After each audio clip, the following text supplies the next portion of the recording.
Can't believe I almost left this part out. It's the most important piece.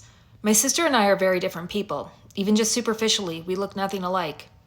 For instance, she has olive skin and she tans beautifully, like my mom. My dad is more of a reddish color, but he can tan. As for me, I do not tan at all. When I was a kid, I had freckles everywhere. Here's a picture.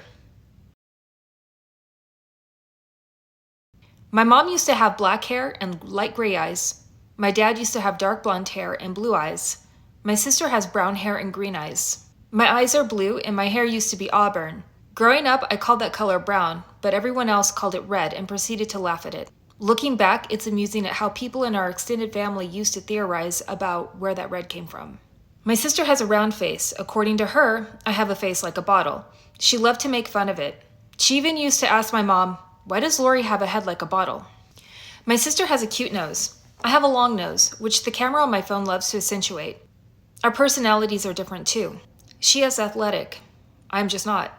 When I was a kid, I was pretty much content to play by myself with toys. I liked other kids, but in moderation. My sister, on the other hand, needed constant social engagement. She wore me down. I was a girly girl. I liked to wear dresses. My sister, as soon as we would get home from church, she would rip off her dress and run around naked. Then she'd go eat the dog's food.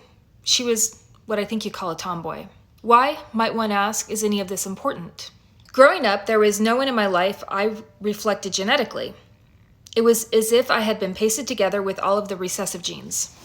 When I was 5, I went on a camping trip with my mom and my sister to a lake in Florida. Now, they're tan people, but I am not, and I got so sunburnt that I turned purple and could not walk. You let that happen to a child these days and you go to jail for neglect. It was an innocent mistake, but it hurt. More insidious, the shape of my face, my nose, the red hair seemed to disturb my relatives. To some extent, we all had to stretch our reality in order to encompass a possibility that I belonged in the family. And that's probably the most important part.